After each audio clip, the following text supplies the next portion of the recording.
अच्छा वो पढ़ना था, पीबीबी 322 आपने बताया था। हम्म। अच्छा ठीक है बेटा, हम लोगों ने ये पढ़ लिया था, तीन फीचर्स पढ़ लिए थे, जिसमें हम लोगों ने ओराई पढ़ा था, वेक्टर्स पढ़ रहे थे, वेक्टर्स के तीन फीचर्स पढ़ लिए थे। Ori, presence of ori, selectable marker. Selectable marker, तो सिलेक्टेबल मार्कर क्या काम करता है? सिलेक्टेबल मार्कर हेल्प करता है तो इन ट्रांसफॉर्म्ड को पता लगाने में। ट्रांसफॉर्म और non in identifying the transformant and eliminating out the non-transformant. Non And they are transformant nothing, को they निकालना are है the इसका। aliphatic reaction genes only. Cloning sites कुछ नहीं है, क्लोनिंग साइट ऐसी साइट्स होती है, नाम बोल रहा है क्लोनिंग साइट, एक ऐसी जगह जहाँ पे अपना डिजायर जीन लाइगेट कर दें, बाहर वाला का डिजायर जीन, और वो क्लोन कर दें। तो क्लोनिंग साइट्स बनेंगी कैसे? जहाँ पे रिस्ट्रिक्शन एंजाइम कट करेंगे। तो प्रेफरेबली एक रिस्ट्रिक्शन एंजाइम एक जगह कट करना चाहिए, ठीक है, और प्रेफरेबली और चॉइसेस ज्यादा होना चाहिए उस वेक्टर पे। तो ये हमने वेक्टर्स के तीन फीचर्स हम लोगों ने पढ़े थे, ठीक है। तो इसको हम लोग डिटेल और थोड़ा और आगे देखते हैं, रीड भी करेंगे मॉड्यूल से भी। तो एक बार देखते हैं, एक क्लोनिंग वेक्टर है, आर्टिफिशियल क्लोनिंग वेक्टर, जिसके बारे में हम पढ़ने जा रहे हैं। तो मैं लिख देता हूँ यहाँ पे आर्टिफिशियल, जो आज हम पढ़ रहे हैं आर्टिफिशियल, इंपॉर्टेंट है भाई, बोर्ड में कई बार पूछा है और वैसे भी इंपॉर्टेंट है ये। आर्टिफिशियल क्लोनिंग वेक्टर, नाम बोल रहा है देखो आर्टिफिशियल, मतलब खुद बनाए हम लोगों ने लैब में। इसका नाम है PBR322, ठीक है। पी को छोटा से लिखते हैं, पी देखो यहाँ पे स्टैंड, इसका मतलब है P stands for plasmid, P का मतलब प्लाज्मिड है यहाँ पे। Bolivar and Rodriguez, yes. Oliver Rodriguez. P scientist का नाम है Bolivar, and R is Rodriguez, Rodriguez. तो बेटा साइंटिस्ट का नाम, और 322 मतलब उस लैब में, जिस लैब में ये बनाया है 322, वो उसको 321 पहले और बन चुके हैं, ये 322वां है, ठीक है। तो 321 are already prepared in that lab, और ये जो बना है ये PBR 322, ये इसका नंबर है 322। तो this is the full form of this PBR 322, and this is the plasmid artificial vector. Plasmid vector है, ठीक है। प्लाज्मिड होता क्या है तुम लोगों को सबको पता है, एक्स्ट्रा क्रोमोसोमल डीएनए है जो बैक्टीरिया के पास होता है, ठीक है। तो हम लोग यहाँ पे पढ़ने जा रहे हैं, ठीक है। तो 322 को लिख देते हैं यहाँ पे, distinguish this from other others developed in the same lab, developed in the in same lab, ठीक है। तो ये होता है। तो अब पीवीआर 322 वेक्टर को डिस्कस करते हैं एक बार, तो ध्यान से सुनेंगे सब। भाई प्लाज्मिड वेक्टर है, डबल स्टैंडर्ड सर्कुलर, एक मिनट, प्लाज्मिड वेक्टर है, डबल स्टैंडर्ड सर्कुलर डीएनए रखता है, ठीक है। एक मिनट,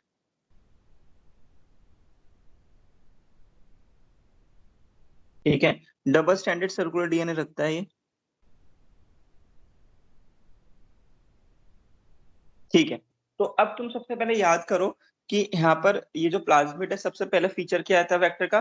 प्रेजेंस ऑफ ओराई। तो यहाँ पे ओराई होता है, देखो यहाँ पे ये ओराई है, ये जो हम अभी बना रहे हैं ये ओराई बना रहे हैं बेटा, ओराई का सेगमेंट बना रहे हैं, ठीक है।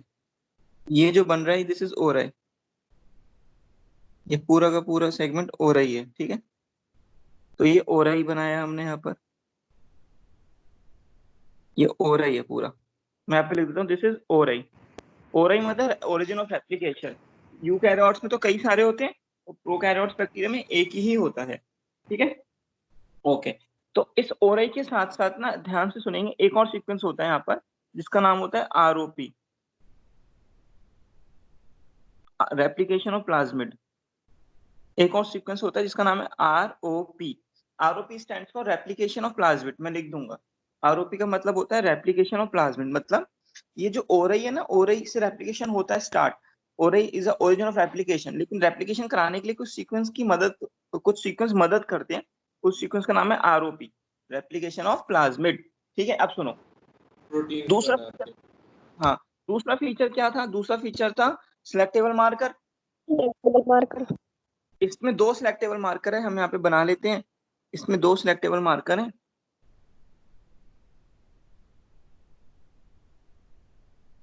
एम्पिसिलिन और टेट्रासाइक्लिन। हाँ इसमें 2 सिलेक्टेबल मार्कर हैं, इनको यहाँ बना लेते हैं।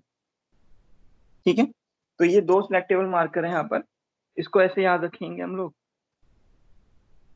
एट से याद रखेंगे, ए टी, एट तो सबको ही पता है ना, एट होता है एट।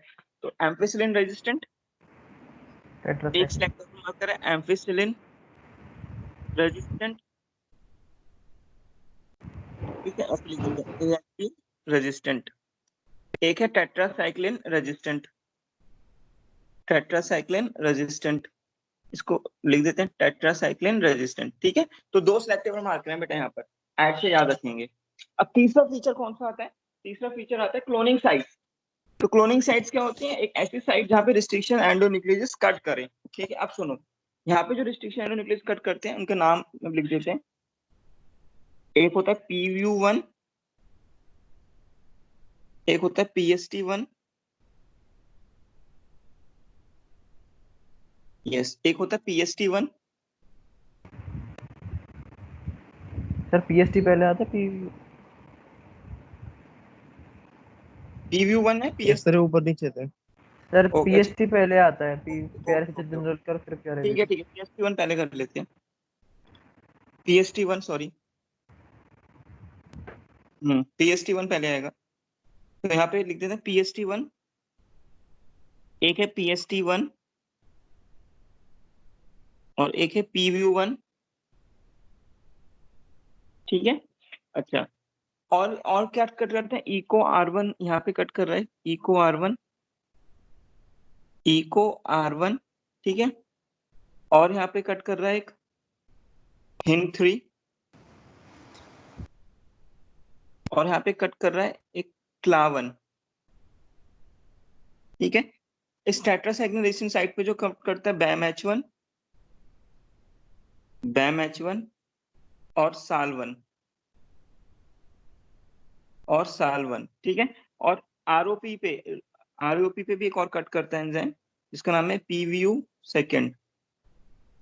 ठीक है, PVU सेकेंड। अब सुनो, कितने काउंट करो, 1 2 3 4 5 6 7 8 हैं क्लोनिंग साइट। देखो 1 2 3 4 5 6 7 8, तो 8 क्लोनिंग साइट है। तो उसको थोड़ा याद रखना है हम लोगों को, तो हम लोगों को आना चाहिए। जैसे तुम ऐसे याद कर सकते हो, जैसे तुम लोगों को बताया भी था मैंने, PST1 तो याद रखना प्यारे सचिन तेंदुलकर, PVU1 प्यारे वीरू।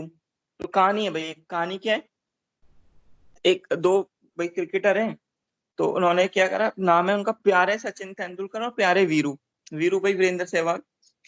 ठीक है, तो जब ये छोटे थे बचपन में, इन्होंने इकोनॉमिक्स की क्लास पढ़ी थी हिंदी में। तो क्या करोगे, प्यारे सचिन तेंदुलकर प्यारे वीरू, इन्होंने क्या अटेंड किया था, इकोनॉमिक्स की क्लास अटेंड करी थी हिंदी में। इकोनॉमिक्स की क्लास किस में करी थी? हिंदी में अटेंड करी थी इन्होंने। जो टीचर थे इनके, उन टीचर का नाम था भीमा शंकर। BAMH1 और SAL1, भीमा शंकर था टीचर का नाम। प्यारे वीरू को क्लास बहुत अच्छी लगती थी, वो दूसरी बार भी अटेंड करते थे, तो PVU सेकंड 2 बार। वीरू को अच्छी लगती थी क्लास, तो PVU2। तो ऐसे थोड़ा याद रखेंगे हम लोग। तो कहानी है, कहानी क्या थी, एम्फिसिलिन रेजिस्टेंस साइट पे प्यारे सचिन तेंदुलकर और प्यारे वीरू एक्ट करेंगे 1-1, पहली बार है ना 1-1। उसके बाद उन्होंने क्या अटेंड किया, इकोनॉमिक्स की क्लास हिंदी में, इको R1 क्लावन और HIN3। टीचर का नाम था भीमा शंकर, BAMH1 और SAL1। प्यारे वीरू को क्लास दूसरी बार भी अटेंड करनी थी, उनको क्लास बहुत पसंद आती थी इकोनॉमिक्स की क्लास। तो यहाँ पर तुम्हें क्या याद रखना है, सारे के सारे 1-1 है, केवल 2 को छोड़ के। प्यारे वीरू दूसरी बार आए थे ना क्लास अटेंड करने, प्यारे वीरू, और जो हिंदी वाला HIN3, बस इसको थोड़ा ध्यान रखना कि ये 2 है और ये 3 है, बाकी सारे क्या है 1। तो ये जो हमने वेक्टर बनाया, ये वेक्टर है PBR322, PBR322। तो इस वेक्टर को हम थोड़ा याद रखेंगे, हम लोगों को सेम एज इट इज बनाना आना चाहिए। कई बार ऐसा पूछ लेता है कि भाई टेट्रासाइक्लिन साइट पे कौन सा एंजाइम एक्ट करता है, तो क्या लिखोगे, भीमा शंकर। सीक्वेंस ही लिखोगे, ऐसा मत करना SAL1 ऊपर कर देना, BAMH1 नीचे कर दिया, तो गलत। सीक्वेंस ही रखेंगे हम, सारा का सारा सीक्वेंस। तुमसे पूछता है कि एम्फिसिलिन रेजिस्टेंस साइट पे कौन कट करता है, तो PST1 और PVU1। ठीक है, और ये सब सीक्वेंस याद रखना। अगर यहाँ पे कोई टेट्रासाइक्लिन लिख देगा और यहाँ पे एम्फिसिलिन लिख देगा, तो वो भी गलत होगा। सीक्वेंस एज इट इज लिखना है, कुछ भी हल्का सा इधर उधर हुआ तो गलत। ठीक है, नेमिंग हल्का सा उधर हुआ गलत, तो इसको वेरी इंपॉर्टेंट, बोर्ड में कई बार पूछा है, एज इट इज बनाने को आया है कई बार, तो तुम लोगों को आना चाहिए। ये जो आरओपी है, आरओपी आरओपी होता है रेप्लिकेशन ऑफ प्लाज्मिड। मैं लिख देता हूँ, forms protein which helps in replication of plasmid, ये किसके बारे में लिखा है? ये आरओपी के बारे में लिखा है। ठीक है, तो बेटा ये वेक्टर हो गया हमारा artificial vector, that is PVR 322, तुम लोगों को आना चाहिए। आगे बढ़ते हैं, किसी को कुछ पूछना है इस वेक्टर में? No sir. ओके, अब सुनो, अब क्या कहानी है? अब कहानी ये है, तुम लोग ध्यान से सुनना भाई। कहानी ये थी कि एक इंडिविजुअल था, इससे हमने एक जीन आइसोलेट करा था इंसुलिन का, इसका डीएनए निकाला था। ठीक है, उसके डीएनए में से हम लोगों ने क्या काम किया, इतना जीन चाहिए था हमें, ये इंसुलिन का जीन दे। कहानी क्या थी, ये थी हमारी। फिर इसको हम लोगों ने क्या किया था, रिस्ट्रिक्शन एंडोन्यूक्लियस से कट किया था। कई सारे फ्रेगमेंट आ गए थे इसके डीएनए के। टेस्ट ट्यूब में हो रहा है काम, ऐसे हवा में तो होगा नहीं। फिर हमने क्या काम किया, इसमें जेल लैक्टोफोरेसिस रन की, जेल लैक्टोफोरेसिस। इस जेल लैक्टोफोरेसिस से हमने अपना डिजायर फ्रेगमेंट आइसोलेट कर लिया, मतलब इंसुलिन का जीन आइसोलेट कर लिया। ठीक है, तो दिस इज इंसुलिन जीन। हमने क्या बनाया था, रिकॉम्बिनेंट डीएनए। कैसे बनाया था, एक प्लाज्मिड वेक्टर लिया, उसको भी रिस्ट्रिक्शन एंडोन्यूक्लियस से कट किया, ये रिस्ट्रिक्शन और ये सेम होना चाहिए। ठीक है, थोड़ा ध्यान रखना। उसके बाद जब इसको कट किया, डीएनए ये ओपन हो गया, तो यहाँ पे डीएनए लाइगेज एक्ट किया। डीएनए लाइगेज, इस डीएनए लाइगेज ने क्या काम किया, रिकॉम्बिनेंट डीएनए बना दिया। ये बन गया हमारा रिकॉम्बिनेंट डीएनए। ये कौन सा जीन था, इंसुलिन का। अब हमने क्या काम किया था, ट्रांसफॉर्मेशन की थी, याद करो, ट्रांसफॉर्मेशन। जब ट्रांसफॉर्मेशन करी थी तो भाई तीन हमारी पॉसिबिलिटीज आ सकती हैं, तीन पॉसिबिलिटीज आ सकती हैं, प्रोबेबिलिटी तीन है, यानी कि ये न्यूक्लियोइड तीनों का इकोलाई है ना, ये इकोलाई, ये इकोलाई है, होस्ट सेल है सब। एक में हो सकता है कि ट्रांसफॉर्म विद रिकॉम्बिनेंट डीएनए, एक में हो सकता है transform with non recombinant DNA, और ट्रांसफॉर्म ही नहीं हुआ। ठीक है, ये ट्रांसफॉर्म विद रिकॉम्बिनेंट डीएनए। अब क्या करा, अब सिलेक्शन करी हमने, सिलेक्शन करी, किसकी करी, ट्रांसफॉर्म सेल की। और ट्रांसफॉर्म को हमने क्या कर दिया, आइडेंटिफाई कर लिया, और नॉन ट्रांसफॉर्म को क्या करा, एलिमिनेट कर लिया। सिलेक्टेबल मार्कर याद करो, नॉन ट्रांसफॉर्म को क्या कर दिया, एलिमिनेट। सिलेक्टेबल मार्कर ना, ये हमें पता ही है। तो इससे क्या हुआ भाई, हम लोगों ने दो ट्रांसफॉर्म सेल आ गए। ट्रांसफॉर्म सेल आ सकते हैं भाई, अगर ये वाला ट्रांसफॉर्म हुआ होगा तो ये आएगा, ये वाला ट्रांसफॉर्म हुआ होगा तो ये आएगा। पॉसिबिलिटीज दो हो सकती हैं, या तो ट्रांसफॉर्म विद रिकॉम्बिनेंट डीएनए वाला आ जाएगा, या transform with non recombinant DNA, दो पॉसिबिलिटी हो सकती है। अब मकसद है कि हम लोगों को पता लगाना कि जो ट्रांसफॉर्म हुआ है रिकॉम्बिनेंट डीएनए से हुआ है, या ट्रांसफॉर्म हुआ है नॉन रिकॉम्बिनेंट डीएनए से। हमारा मकसद ये है। अब जो मकसद है ये पढ़ने जा रहे हैं, सिलेक्शन करेंगे, selection of transform cell with recombinant DNA, और ठीक है, selection of transform cell with recombinant DNA और नॉन रिकॉम्बिनेंट डीएनए। अब ये कैसे कर भाई, अब इन ये ना, अब देखो ये दो हैं, इन दो में से हमें पता लगाना है कि रिकॉम्बिनेंट डीएनए वाला कौन सा है या कौन सा नहीं है, तो पता लगा सकते हैं हम। कैसे लगाएंगे, अब सुनो, ध्यान से सुनेंगे इस बात को। जो टॉपिक का नाम है वो तुम्हें समझाया, मकसद क्या है। मकसद ये है कि भाई पॉसिबिलिटी ये भी हो सकती है और ये भी हो सकती है, पॉसिबिलिटी ये भी आ सकती है ये, लेकिन अगर ये पॉसिबिलिटी आई तो हमारा तो एक्सपेरिमेंट का रिजल्ट नहीं आएगा ना आगे। भाई ये इकोलाई कैसे बनाएगा इंसुलिन, या कैसे इसको, ये कौन है बेटा, इसका माइक कौन है?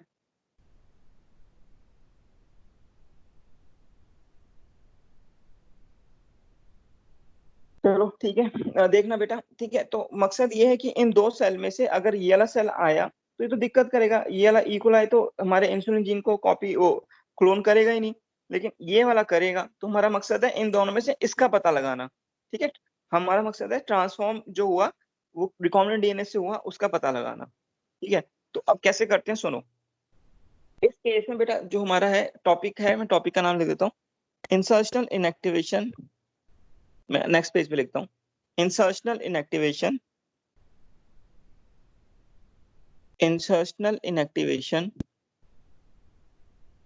of antibiotic resistant gene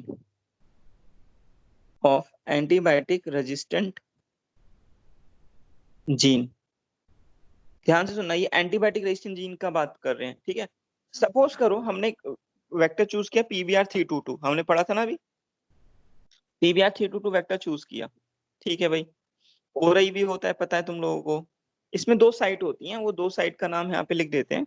एक एम्पिसिलिन रेजिस्टेंट साइट होती है और एक टेट्रासाइक्लिन रेजिस्टेंट साइट होती है, ठीक है। ओके, अब हमने क्या काम किया बेटा, इसमें इस वाले को हम लोगों ने BAM-H1 और SAL1 से कट किया, BAM-H1 and SAL1 Bhima Shankar से कट किया। यहाँ पे कट करेगा, एक यहाँ पे कट करेगा, यहाँ कट करेगा BAM-H1, यहाँ करेगा SAL1, ठीक है। तो रिजल्ट क्या आएगा इसका, रिजल्ट ये आएगा, this is PBR322, this is ORI, ROPB होगा, this is ampicillin resistant site which is active, still active, this is ampicillin resistant site। अगर हम BAM-H1 से कट करेंगे, क्या यहाँ पर टेट्रासाइक्लिन रेजिस्टेंट साइट इनएक्टिव हो जाएगी, यस और नो? सर इन दोनों से हो जाएगी, अकेले BAM-H1 से नहीं होगी अकेले सर। BAM-H1 से नहीं हो पाएगी। अकेले से नहीं हो।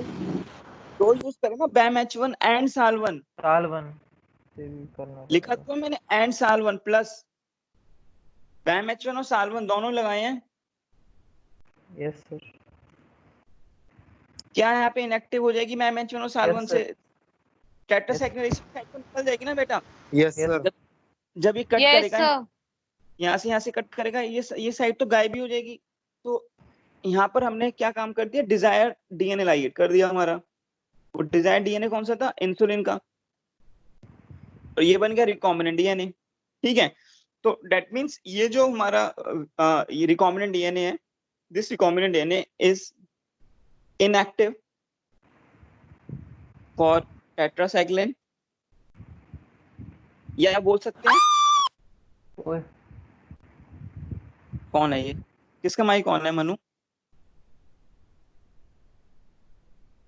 बंद कर लिया। It is inactive for tetracycline, या ये बोल सकते हैं it is sensitive, it is sensitive to tetracycline and resistant to ampicillin, ठीक है। अब सुनो, अब हमने क्या करी, ट्रांसफॉर्मेशन करी, हमने करी ट्रांसफॉर्मेशन। तो जब ट्रांसफॉर्मेशन करी तो बेटा वही 3 रिजल्ट आ सकते हैं, हम लोगों को पता है 1 2, 2 सिलेक्टेबल मार्कर यूज करने का फायदा बता रहे हैं, 3, ठीक है। ये इनके न्यूक्लियोइड है सबके, ई कोलाई है, ये ई कोलाई होस्ट सेल है, ई कोलाई है ये सारे के सारे, ठीक है। सपोज करो अगर रिजल्ट ये होता, ऐसे भी रिजल्ट आ सकता था, सपोज, हम कंफर्म नहीं बोल रहे पर आ सकता था ऐसा रिजल्ट।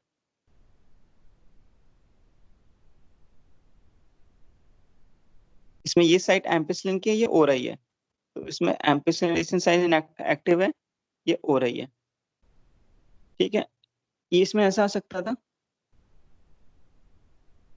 इसमें 2 साइट है, एम्पिसिलिन की साइट भी है और टेट्रासाइक्लिन की साइट भी है, हो रही तो है, ये ट्रांसफॉर्म ही नहीं हुआ। तो बोल सकते हैं this is transformed host cell with recombinant DNA, transformed host cell with non-recombinant DNA और नॉन ट्रांसफॉर्म सेल। अब अब अब अब अब मन्नू माइक ऑफ कर ले। इस कौन था हिमांशु? मन्नू था सर, मन्नू को बैकग्राउंड में से आवाज आ रही थी। चलो ठीक है, अब सुनो। सर क्लास बंक कर रहा है अभी अब पकड़ेंगे इसको। अभी सुनो, अब क्या होगा बेटा, अब पॉसिबिलिटी ये भी आने की है, ये भी आने की पॉसिबिलिटी है, ये भी, कुछ भी आ सकता है भाई, तीनों में से कुछ भी हो सकता है रिजल्ट हमारा। अब हमारा काम का तो 1 वाला है, लेकिन रिजल्ट तीनों में से कुछ भी आ सकता है। हमें कैसे पता पड़ेगा कि 1 आया, 2 आया, 3 आया? उसके पता लगाने का तरीका क्या है, आप सुनो। हम क्या काम करेंगे, पहले तो देखो, जो भी रिजल्ट आया हमारा 1 2 3, जो भी रिजल्ट आया उसको हमने एम्पलीफाई कर लेंगे। एम्पलीफाई मतलब कल्चर कर लेंगे। कल्चर कर लेंगे मतलब एक प्लेट है अगार मीडियम के साथ, उसमें इसको कल्चर कर लिया, जो भी रिजल्ट आया, रिजल्ट ये भी आ सकता है, 2 भी आ सकता है और 3 भी, जो भी रिजल्ट आया हमने कल्चर कर लिया। ठीक है, अब सुनो, अब कल्चर करने के बाद हम क्या काम करेंगे, यहाँ पे हम 3 प्लेट लगाएंगे, 2 प्लेट डिजाइन करेंगे, 2, एक ये रही, एक ये रही। ठीक है, इस प्लेट में medium containing ampicillin, medium containing tetracycline. ठीक है, तो मतलब इसमें अगार के साथ हमने एक एंटीबायोटिक डाल दी, कौन सी डाल दी, एम्पिसिलिन। इसमें हमने अगार के साथ एक एंटीबायोटिक डाल दी, कौन सी डाल दी, टेट्रासाइक्लिन। अब ध्यान से सुनना, सपोज करो, एक मिनट, सपोज करो अगर हमारा रिजल्ट ये होता नॉन ट्रांसफॉर्म वाला, जिसमें कोई ट्रांसफॉर्म नहीं हुआ, तो अगर हम ये बैक्टीरिया नॉन ट्रांसफॉर्म वाला इसमें डालते मीडियम कंटेनिंग एम्पिसिलिन में, तो क्या वो ग्रो कर पाता? No. No no sir. Sir, no sir. बिल्कुल नहीं करता। नॉन ट्रांसफॉर्म सेल को हमने डाला, ऐसे ले लेते हैं, काम करते हैं, ऐसे ले लेते हैं, इसमें लिखते हैं मीडियम कंटेनिंग टेट्रासाइक्लिन, और यहाँ लेंगे मीडियम कंटेनिंग एम्पिसिलिन। ठीक है, तो मुझे बताओ, मैंने नाम यहाँ पे दिए थे 1 2 3, 1 2 3। अगर हमने 3 वाला जो 3 वाला था, जब 3 वाला इसमें डाला टेट्रासाइक्लिन में, एम्पिसिलिन में, तो वो क्या ग्रो कर पाएगा? नहीं कर पाएगा। क्या नहीं कर अगर पाएगा। टेट्रासाइक्लिन में भी नहीं कर पाएगा? दोनों में क्रॉस है इसका। सपोज करो रिजल्ट हमारा 2 आता, 2 रिजल्ट क्या था हमारा, ये था transform cell with non recombinant DNA. अगर ये रिजल्ट आया होता, तो अगर उसको, बेटा माइक ऑफ, अगर उसको हम एम्पिसिलिन में डालेंगे तो क्या वो ग्रो कर पाएगा? Yes sir. Yes sir, ambition में कर जाएगा। Yes sir. ये वाला रिजल्ट इससे दूसरे मिनट पड़ जाएगा। क्योंकि ये तो बेटा दोनों ट्रांसफॉर्म में। होस्ट रिकॉम्बिनेंट डीएनए दोनों में ना, करेगा। तो इसमें एम्पिसिलिन भी साइट और टेट्रासाइक्लिन रेजिस्टेंस साइट, दोनों साइट एक्टिव है। इसमें एम्पिसिलिन भी एक्टिव और टेट्रासाइक्लिन दोनों ही एक्टिव है ना भाई। Yes non sir. ट्रांसफॉर्म था, सॉरी ट्रांसफॉर्म था, transform with non recombinant DNA, तो इसमें एम्पिसिलिन भी एक्टिव है और टेट्रासाइक्लिन भी एक्टिव है। तो ये वाला बैक्टीरिया, ये वाला होस्ट सेल इसमें भी ग्रो करेगा और इसमें भी ग्रो करेगा। अगर रिजल्ट हमारा 1 आया होता, 1 कौन सा था हमारा, ये वाला, तो इसमें एम्पिसिलिन रेजिस्टेंस साइट तो एक्टिव है, लेकिन टेट्रासाइक्लिन रेजिस्टेंस साइट इनएक्टिव है। मैंने तुम्हें बताया था ये पहले भी, टेट्रासाइक्लिन रेजिस्टेंस साइट कैसी है, इनएक्टिव, क्योंकि उसकी जगह हमने यहाँ पे डिजायर जीन लगा दिया। देखो यहाँ पे इनएक्टिव हो गई थी ना, सेंसिटिव हो गया था टेट्रासाइक्लिन के लिए, यहाँ पे डिजायर जीन लगा लिया था इंसुलिन का, रेड कलर का। तो अगर हम 1 वाला एम्पिसिलिन में डालेंगे तो एम्पिसिलिन में तो ग्रो करेगा, लेकिन टेट्रासाइक्लिन में क्या ये ग्रो कर पाएगा? No sir. नो नहीं सर। करेगा, नहीं करेगा। हाँ, अब इसका क्या, एक बार दोबारा सुनेंगे बेटा, ये चीज जो अभी लिखी एक बार दोबारा सुनेंगे। हम लोगों ने क्या काम किया, हम लोगों ने 2 प्लेट बनाई, ठीक है, 2 प्लेट बनाई, एक प्लेट में मीडियम, ऐसे लिखते हैं थोड़ा, 2 प्लेट बनाई, एक में था मीडियम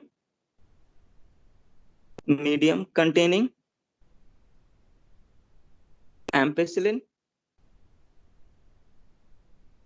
और दूसरी प्लेट जो बनाई मीडियम कंटेनिंग टेट्रासाइक्लिन। ठीक है, ओके। तो इस वाले मीडियम में हमने एम्पेसिलिन डाला, एएमपी लिख देते हैं, और इस वाले मीडियम में हमने क्या डाला, टेट्रासाइक्लिन, टी, ये लिख देते हैं। ठीक है, तो दो प्लेट बनाई, एक में एम्पेसिलिन है और एक में टेट्रासाइक्लिन है। ओके, अब हमारे रिजल्ट 3 आ सकते थे। पॉसिबिलिटी कितनी हो सकती थी? 3। तो 3 पॉसिबिलिटी हमारी कितनी हो सकती थी? 3 पॉसिबिलिटी हो सकती थी, हमें पता है। ठीक है, अब सपोज करो ये जो हम लोग यहाँ पे पढ़ रहे थे, ये वाला, ये हमारा PBr322 वेक्टर था, डायमेच1 से कट करा। जब डायमेच1 से कट करा तो इसका टेट्रासाइक्लिन वाला पार्ट तो इनएक्टिव हो जाएगा, सोचो, क्योंकि डायमेच1 और साल्वन टेट्रासाइक्लिन रेसिन साइट में कट कर रहा है। तो ये जब कट करेगा तो क्या होगा, ये खुल जाएगा यहाँ से। एम्पिसिलिन तो रेजिस्टेंट रहेगा ही, ओरा ही तो रहेगा ही, लेकिन टेट्रासाइक्लिन वाला से खुल जाएगा। और हमने इसकी जगह यहाँ पे क्या लगा दिया, इसकी जगह हमने लगा दिया अपना डिजायर्ड डीएनए। तो ये रिकॉम्बिनेंट डीएनए बन गया। ये जो रिकॉम्बिनेंट डीएनए बना, this recombinant DNA is active for ampicillin, क्योंकि एम्पिसिलिन साइट तो इंटैक्ट है, but it is inactive for tetracycline. Tetracycline site तो खत्म हुई हो गई थी यहाँ पर। तो ये बात क्लियर हो गई कि रिकॉम्बिनेंट डीएनए एम्पिसिलिन रेजिस्टेंट होगा और टेट्रासाइक्लिन रेजिस्टेंट नहीं होगा। टेट्रासाइक्लिन के लिए सेंसिटिव होगा, क्योंकि because tetracycline site is inactivated by the BAMH1 and SAL1। ठीक है, अगर ये नॉन रिकॉम्बिनेंट होता, मतलब BAMH1 और SAL1 उसको कट नहीं कर पाते, तो वो एम्पिसिलिन के लिए भी रेजिस्टेंट होता और टेट्रासाइक्लिन के भी रेजिस्टेंट होता। ऐसा होता ना रिजल्ट। यहाँ इस पेज पे बनाया है जो हमने, ये देखो ये वाला रिजल्ट, इसमें एम्पिसिलिन भी है और टेट्रासाइक्लिन भी है नॉन रिकॉम्बिनेंट में, नॉन रिकॉम्बिनेंट डीएनए में। तो वो एम्पिसिलिन के लिए भी रेजिस्टेंट है और टेट्रासाइक्लिन के लिए भी। लेकिन इसमें जब वेक्टर हमारा कुछ वेक्टर डीएनए गया ही नहीं, तो ये नॉर्मल इक्वल तो सब सेंसिटिव होते हैं, तो ये ना तो एम्पिसिलिन के लिए रेजिस्टेंट है ना ही टेट्रासाइक्लिन के लिए। तो हमारे 1 2 3 रिजल्ट्स थे। ठीक है, तो यहाँ पे लिखते हैं, अब सुनो, यहाँ पे लिखते हैं पॉसिबिलिटी 1 थी। सपोज करो पॉसिबिलिटी 1 में हमने डाला, क्या डाला, हमने डाला है यहाँ पे, मैं लिख देता हूँ यहाँ पे possible non transformed host cell, एक ऐसा सेल जिसमें हमारा कोई फॉरेन डीएनए नहीं गया, कोई वेक्टर डीएनए नहीं गया। तो मतलब ये पॉसिबिलिटी 3 जो है यहाँ पर, ये वाली पॉसिबिलिटी। तो अगर हम इस वाले को एम्पिसिलिन में डालेंगे तो क्या ये ग्रो कर पाएगा? नहीं करेगा, नो। क्या ये टेट्रासाइक्लिन में ग्रो कर पाएगा? नहीं कर पाएगा, नो, बिग नो। दूसरी पॉसिबिलिटी थी transformed with non recombinant DNA, non recombinant DNA, मतलब ये वाली पॉसिबिलिटी, ये वाली जिसमें एम्पिसिलिन भी एक्टिव था और टेट्रासाइक्लिन भी एक्टिव था। तो जब ऐसा होगा तो मतलब इसको हम इस वाले मीडियम में डालेंगे एम्पिसिलिन में, तो ग्रो कर पाएगा? बिल्कुल ग्रो करेगा। टेट्रासाइक्लिन में ग्रो कर पाएगा? बिल्कुल ग्रो करेगा। Next possibility transformed with recombinant DNA, transform with recombinant DNA, ये नेक्स्ट पॉसिबिलिटी थी। तो अब ये पॉसिबिलिटी में जो रिकॉम्बिनेंट डीएनए था, याद करो अभी बताया था मैंने, जो रिकॉम्बिनेंट डीएनए था वो एम्पिसिलिन के लिए एक्टिव था और टेट्रासाइक्लिन के लिए इनएक्टिव था। ये भी हमने डिस्कस किया था। तो अब मुझे बताओ, इसको हमने एम्पिसिलिन में डाला तो क्या ग्रो कर पाएगा? यस सर, बिल्कुल करेगा। करेगा। टेट्रासाइक्लिन में करेगा? नहीं करेगा। नहीं करेगा। तो हम लोग इस रिजल्ट से पता लगा सकते हैं कि कौन सा सेल ट्रांसफॉर्म हुआ है रिकॉम्बिनेंट डीएनए से, या कौन सा ट्रांसफॉर्म हुआ है नॉन रिकॉम्बिनेंट से, या कौन सा ट्रांसफॉर्म हुआ है, ये कौन सा ट्रांसफॉर्म हुआ ही नहीं है। तो ये तो बेस्ट तरीका हो गया, ये वाला हमारा काम का हो गया, तो इसको हम चूज करेंगे। ठीक है, किसी को कुछ क्वेश्चन पूछना है क्या? तो बहुत मेहनत है इसमें तो। सर वैसे अगर हम सर इक्वारवन और क्लावन से करते सर ज़्यादा फायदा नहीं होता हमारा? हमें दोनों साइड मिल जाती है, एम्पिसिलिन भी और टेट्रासाइक्लिन भी। तो तुम सिलेक्ट कैसे कर पाते? सिलेक्ट कैसे कर पाते रिकॉम्बिनेंट और नॉन रिकॉम्बिनेंट से? हाँ फिर सिलेक्शन में नहीं कर पाते, सही बात है। ठीक है, तो उसमें दिक्कत क्या होती है, सिलेक्ट करने में दिक्कत हो जाती। अ, ठीक है, अच्छा सुनो, वो अलग से है। हम ऐसा अगर वैसा चूज करना हो कोई बड़ा डीएनए तो हम क्या करते हैं, हम जैसे ये हमारा PBR32 कहाँ गया, ये था, तो हम इसमें इको R1 और साल1 ले लिया। तो इको R1 और साल1 ले लिया तो पूरा का पूरा गया ना, तो बड़ा डीएनए आ जाएगा। मतलब BAM-H1 और साल1 इसमें कुछ एक तो लेना ही पड़ेगा। अगर इको R1 और HIN3 लोगे तो कुछ फायदा ही पता ही नहीं पड़ेगा। ठीक है, तो उसको सिलेक्ट करने में दिक्कत आ जाएगी। इको R1 साल1 ले लो, तो बड़ा डीएनए लगा सकते हो, टेट्रासाइक्लिन इनएक्टिव भी हो जाएगा। खैर, तो ये सारी बातें हो गई। किसी को कुछ पूछना है, क्वेश्चन किसी का कुछ अराइज है? मुकुल, मनु, हिमांशु, अर्पित, ऋषिका, निशा, कोई बच्चे बोलो। No sir. किसी को कोई डाउट नहीं? No sir. No sir. चलो ठीक है फिर। तो वैसे तो मेरा क्वेश्चन ये होना चाहिए था कि भाई, मैं इसलिए पूछ रहा था कि भाई अगर ट्रांसफॉर्म रिकॉम्बिनेंट डीएनए, अगर कोई ट्रांसफॉर्म हुआ है रिकॉम्बिनेंट डीएनए से, हमने टेट्रासाइक्लिन में डाला, वो ग्रो ही नहीं किया, मर गया। अगर वो मर गया तो हमारा तो सेल ही गया, यूज क्या रहा। सर पर हमारे में बहुत क्वांटिटी में होता होगा ना वो, जो हमारा हाँ वेक्टर है। हाँ बिल्कुल, क्योंकि तुम लोगों को याद करो, हमारे तुम्हें यहाँ बता दिया हाँ था सर, हमारा। हाँ, अगर हमारा रिजल्ट 1 आया, 2 आया, 3 आया, भाई 1 भी आ सकता है रिजल्ट, 2 भी आ सकता है रिजल्ट, 3 भी, जो भी रिजल्ट आया, रिजल्ट तो कुछ भी आ सकता है ना। जो भी रिजल्ट आया उसको हमने एम्पलीफाई ही कर लिया था कल्चर। उसकी हमने एक सैंपल प्लेट, मास्टर प्लेट यहाँ बना ली थी, इसको मास्टर प्लेट बोलते हैं। मास्टर प्लेट यही बना ली थी कल्चर करके। हम इसमें से छोटा सा बैक्टीरिया उठाएंगे, अभी एम्पलीफाई कर लिया, छोटा सा बैक्टीरिया की कॉलोनी उठाएंगे और फिर यहाँ डाल के देखेंगे, बाकी हमारी और कॉलोनी तो सेफ है ना। इसलिए तो वो मरेगा तो कोई दिक्कत नहीं है, उससे हमें पता पड़ जाएगा कि वो है क्या एक्चुअल में। ठीक है, तो बेटा ये 3 पॉसिबिलिटी थी जो आ सकती हैं, और ये हमारा बेस्ट मेथड है जिसमें हम लोग बता सकते हैं कि भाई ट्रांसफॉर्म जो सेल हुआ वो रिकॉम्बिनेंट डीएनए से हुआ है, नॉन रिकॉम्बिनेंट डीएनए से, इसको भी सिलेक्ट कर सकते हैं यहाँ पर। ठीक है, तो ये जो 3 पॉसिबिलिटी आई थी हमारी, उन 3 पॉसिबिलिटी में जो हमारी काम की पॉसिबिलिटी थी उसका पता हम लगा सकते हैं। लेकिन अगर एक सिलेक्टेबल मार्कर है तो मुश्किल हो जाता है कि transform cell with recombinant DNA, transform with non recombinant DNA को डिस्टिंग्विश करने में। लेकिन ये मेथड थोड़ा लंबा है। लंबा कैसे? भाई जो पहले आया, पहले उसको मास्टर प्लेट बनाओ, उसकी यहाँ मास्टर प्लेट बनाई थी, उसके बाद फिर से 2 प्लेट बनाओ जिसमें एम्पिसिलिन हो, टेट्रासाइक्लिन हो, उसके बाद एक एक करके उनको ग्रो कराओ। तो इट इज लेंदी टास्क और थोड़ा कॉम्प्लेक्स है, बड़ा टास्क है। तो इसकी जगह आजकल जो हम यूज करते हैं वो हम पढ़ते हैं। तो मैं कुछ पॉइंट्स लिखता हूँ पहले यहाँ पे। हाँ, तो पहले मैं कुछ पॉइंट्स लिख देता हूँ। लाइगेशन ऑफ, कुछ पॉइंट्स लिख रहे हैं फिर आगे बढ़ेंगे। Ligation of desired DNA, ligation of desired gene लिख सकते हैं, is carried out, जो अभी हमने पढ़ा था ना उसके बारे में लिख रहे हैं हम, is carried out at a restriction site,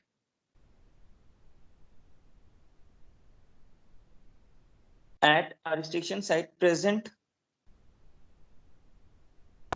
in one of the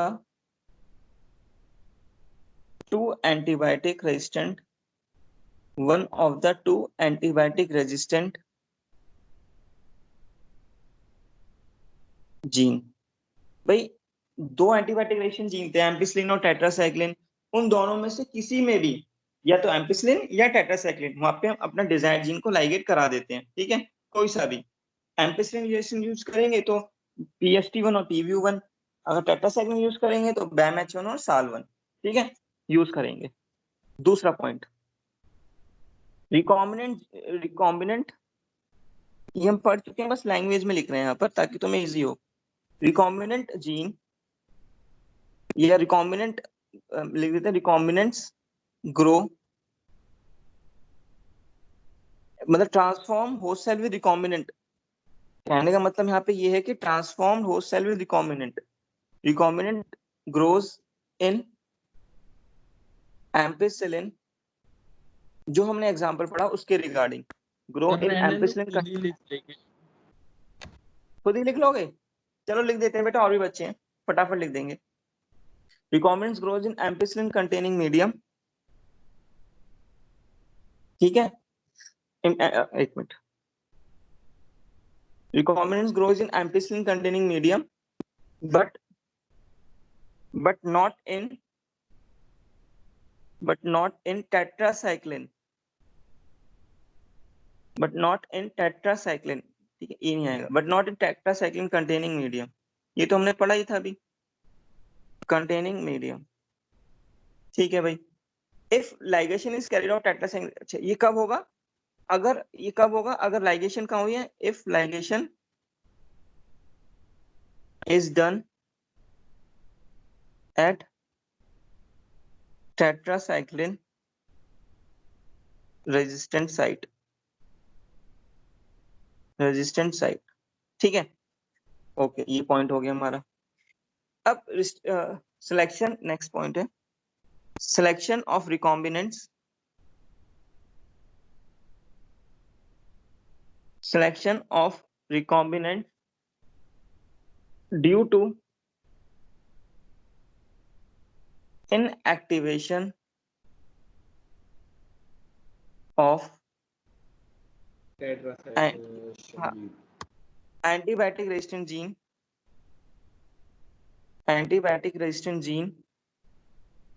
is a laborious मतलब बहुत ज्यादा टाइम लेगा, बहुत ज्यादा लेबर लगेगी, क्योंकि अलग अलग प्लेट बनानी पड़ती है, जैसे बताया था मैंने, is a laborious task because it requires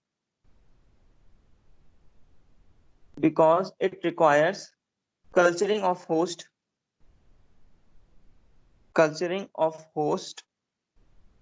in two different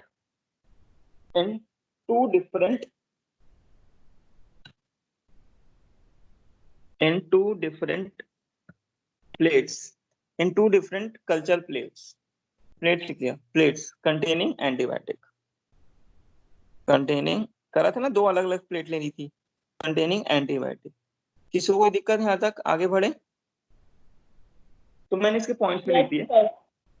okay, अब हमारा एक इजी मेथड और है, देखो इजी मेथड क्या है, हम लोग भाई रिकॉम्बिनेंट क्या है या नॉन रिकॉम्बिनेंट क्या है, कैसे पता लगा सकते हैं, तो वो मैं लिखने जा रहा हूँ। Insertional inactivation of LAC-Z gene. अब सुनना इसके बारे में थोड़ा, ठीक है। अब देखो एक बहुत इजी मेथड है जो हम आजकल यूज करते हैं, ये वाला मेथड तो थोड़ा बड़ा हो जाता है कि एंटीबायोटिक रेजिस्टेंट जीन को इनएक्टिव करना, दो में से एक को, तो वो थोड़ा बड़ा टास्क हो जाता है। जो आजकल हम यूज करते हैं वो ये यूज करते हैं, वो क्या है सुनेंगे भाई। हम लोगों ने जो आर्टिफिशियल हम लोगों ने जो प्लाज्मिड वेक्टर बनाया हुआ है, कुछ ऐसा बनाया। अब ओरई है यहाँ पे, ओरई, ठीक है, और भी सिलेक्टेबल मार्कर रख सकते हो भाई, जैसे एम्पिसिन रेजिस्टेंट रख सकते हो, कोई दिक्कत नहीं है। यहाँ पर एक और हमने सीक्वेंस रखा हुआ है, ये सीक्वेंस है, इस सीक्वेंस का नाम है LAC-Z। याद करो तुमने लैक ऑप्रोन पढ़ा था, लैक ऑप्रोन में स्ट्रक्चरल जीन था ZYA, तो जो यस सर, तो ZY, हाँ मैंने बताया था BPT, वेरी गुड, यस से बीटा गैलेक्टोसाइडेज। हाँ ZYA जो स्ट्रक्चर जीन था वो BPT बनाता था, बीटा गैलेक्टोसाइडेज, परमिएज और ट्रांस एसिटाइलेज। तो यहाँ पे हमने Z लिया, Z ये वाला। तो ये जो जीन है बेटा, ध्यान से सुनेंगे, प्लाज्मिड में हमने जीन लगाया हुआ है, ठीक है, आर्टिफिशियल प्लाज्मिड है। तो ये जीन क्या करता है, ये जीन जब एक्सप्रेस करता है तो भाई LAC-Z mRNA बनाएगा, और एक्सप्रेशन mRNA क्या बनाएगा, प्रोटीन बनाएगा। तो जब LAC-Z एक्सप्रेस करेगा तो एक प्रोटीन बनाता है, और उस प्रोटीन का नाम एक एंजाइम है, वो एंजाइम क्या है, बीटा गैलेक्टोसाइडेज, रिपोर्टर एंजाइम। हाँ बीटा गैलेक्टोसाइडेज, ठीक है, ये एक हमारा एक एंजाइम है, ठीक है। तो यहाँ पर ये जो LAC-Z जीन है, तो LAC-Z जीन एक क्या क्या काम कर रहा है, ये हमारा पता लगाएगा कि कौन सा रिकॉम्बिनेंट है या कौन सा नॉन रिकॉम्बिनेंट है, ठीक है। अब सुनेंगे ध्यान से, ठीक है, तो इसमें किसी को कोई डाउट नहीं होना चाहिए, यहाँ तक आगे बढ़ेंगे। अब सुनो, अब हमने क्या काम किया, सपोज करो इसमें हम लोग ऐसा बना लेंगे, सपोज करो ये हमारा ओराई है, और यहाँ पे LAC-Z जीन था, कौन सा जीन था? Leg Z. सपोज करो हम लोगों ने यहाँ पर, अच्छा दो पॉसिबिलिटी हो सकती है, यहाँ पे ही बना लेते हैं दोनों पॉसिबिलिटी, ठीक है। एक पॉसिबिलिटी तो ये भी हो सकती है लेग जेड जीन, ओरई भी है बेटा, ओरई बनाना जरूरी नहीं है हर बार बनाए, ओरई तो होगा ही होगा, अंडरस्टूड है। अब ठीक है, अब हमने क्या काम किया, इसको लेग जेड जीन को ना हमने कट किया रिस्ट्रिक्शन एंडोन्यूक्लियोसिस से। जब कट करा तो इसका रिजल्ट कुछ ऐसा आ गया, इसका रिजल्ट कुछ ऐसा आ गया। तो ये ओरई तो है ही, और लेग जेड जीन ये क्या हो गया, ओपन हो गया। तो बोल सकते हैं कि it inactive for lac Z gene, तो inactive for lac Z gene. तो जब लेग जेड जीन के लिए इनएक्टिव हो गया तो क्या ये बीटा ग्लैक्टोसाइडेज बना पाएगा? नहीं बना पाएगा, ठीक है। अब हमने यहाँ नो पे सर। डीएनए लाइगेज, हाँ नेक्स्ट पेज पे, अब हमने यहाँ पे डीएनए लाइगेज यूज करा, डीएनए लाइगेज, और अपना डिजायर्ड जीन लाइगेट करा दिया। ये तो हो रही है, यहाँ पर एक डिजायर्ड जीन था हमारा, वो लाइगेट करा दिया। ये क्या डिजायर्ड जीन, कुछ भी हो सकता है।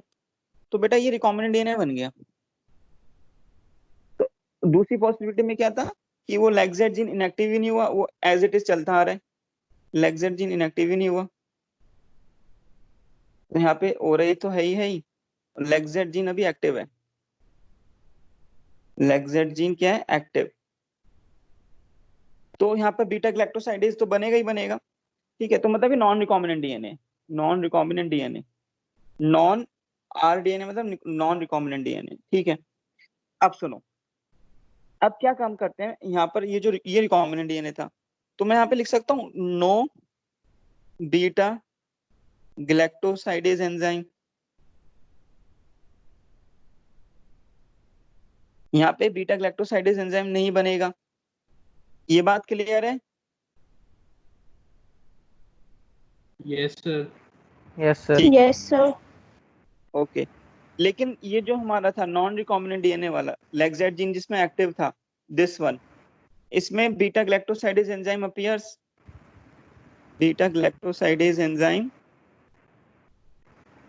एंजाइम अपीयर होगा, तो एक्टिव था, तो बीटा ग्लैक्टोसाइडेज जो एंजाइम था वो एक्टिव होगा, तो अपीयर होगा ये बात क्लियर? आगे बढ़े, अब सुनो, यस सर। अब सुनेंगे ध्यान से। इस वाले केस में जो इधर वाला लेफ्ट हैंड साइड चल रहा है, उसमें ये वाला एंजाइम नहीं बना था, नो एंजाइम। इस वाले केस में ये वाला एंजाइम बना था, एंजाइम का नाम तुम लोगों को पता है, बीटा ग्लैक्टोसाइडेज, लिख देते हैं बीटा ग्लैक्टोसाइडेज। यहाँ पर नहीं है लेकिन यहाँ पर है, ठीक है। अब हम क्या काम करते हैं इसमें, एक ना इस वाली कॉलोनी में जहाँ पे ये था रिकॉम्बिनेंट डीएनए, इस वाली कॉलोनी में डालते हैं chromogenic substance, chromogenic galactose. Substance. Chromogenic मतलब कलर प्रोड्यूसिंग, जो कलर दे, ठीक है, उसका नाम है यहाँ पे एक्स गैल लिखा हुआ है, ठीक है, एक्स गैल, एक्स गैल है कलर क्रोमोजेनिक, ठीक है, हाँ एक्स गैलेक्टोज, ठीक है। अब जब ये डालेंगे इसमें क्या काम करता है, और यहाँ भी डाला हमने, इस वाली कॉलोनी में भी डाल देंगे क्रोमोजेनिक सब्सटेंस एक्स गैल, क्योंकि यहाँ पर ये एंजाइम था, एंजाइम का नाम था बीटा ग्लैक्टोसाइडेज। तो ये एंजाइम क्या करेगा, इस क्रोमोजेनिक सब्सटेंस को पकड़ेगा और इसको अपने एक्टिव साइट पे जाकर इसको तोड़ देगा, एक्स गैल को क्या कर देगा, ब्रेक कर देगा, एंजाइम तोड़ देता है, इसको क्या करता है, इसको मेटाबोलाइज कर देगा। तो जब एक्स गैल टूटेगा तो कलर देता है, ब्लू कलर दे देगा, ये कौन सा कलर दे देगा, blue,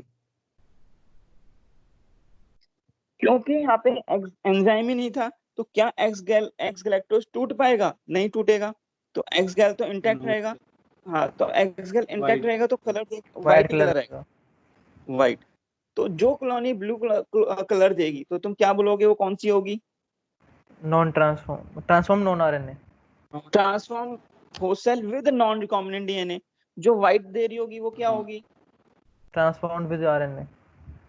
transform with RNA. Recombinant, transform with RNA क्या बोल आरटीएनए। रहे हो, RTNA sorry.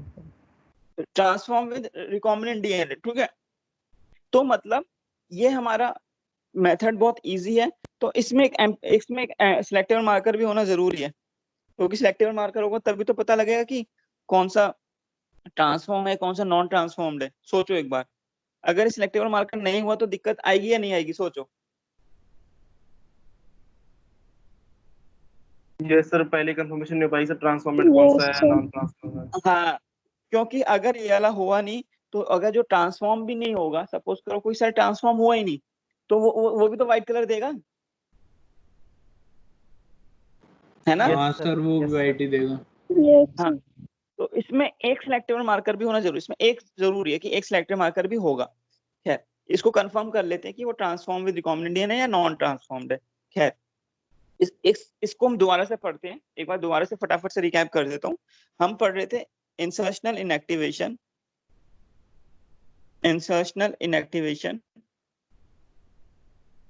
Of लेग-Z gene.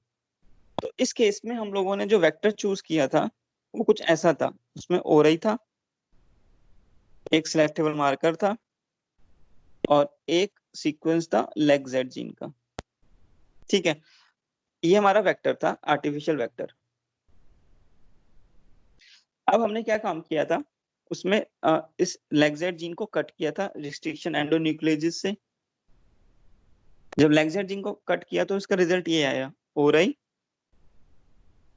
Ampicillin resistant site, और लेग-Z जीन इनएक्टिव हो गया था। यहाँ पर हमने एक डिजायर्ड जीन को लाइगेट कर दिया था, तो ये हमारा बन गया था रिकॉम्बिनेंट डीएनए। तो इस रिकॉम्बिनेंट डीएनए में एक पॉइंट लिख देते हैं कि जो लेग-Z जीन है इज इनएक्टिव। इंसर्शनल इनएक्टिवेशन मतलब कोई जीन इंसर्ट कर रहे हैं और इनएक्टिव कर रहे हैं। देखो, इंसर्ट क्या कर रहे हैं यहाँ पे, डिजायर्ड जीन इंसर्ट किया, और इनएक्टिव कौन सा हो रहा है, लेग-Z जीन। ठीक है, तो इंसर्शनल इनएक्टिवेशन उसे बोलते हैं। तो लेग-Z जीन इज इनएक्टिव, ओके। अब जब लेग-Z जीन इनएक्टिव है, लेग-Z जीन इज इनएक्टिव, किस केस में इनएक्टिव है ये रिकॉम्बिनेंट डीएनए के केस में इनएक्टिव है। ये रिकॉम्बिनेंट डीएनए के केस में इनएक्टिव है। देखो, ये रहा रिकॉम्बिनेंट डीएनए। तो जब ये रिकॉम्बिनेंट डीएनए के केस में इनएक्टिव है तो ये लेग-Z बीटा ग्लैक्टोसाइडेज एंजाइम भी नहीं बनाएगा, क्योंकि इनएक्टिव है ना, ये तो कट ही गया। देखो, तो ये जो एंजाइम था, नो बीटा ग्लैक्टोसाइडेज एंजाइम, तो कोई बीटा ग्लैक्टोसाइडेज एंजाइम नहीं होगा। तो कोई बीटा ग्लैक्टोसाइडेज एंजाइम नहीं होगा, तो एक हम क्रोमोजेनिक सब्सटेंस जो डालते हैं, क्रोमोजेनिक सब्सटेंस, जिसका नाम था एक्स गैल। तो जब डालेंगे तो ये एंजाइम ही नहीं है तो टूटेगा ही नहीं, तो एक्स गैल व्हाइट कलर देता है।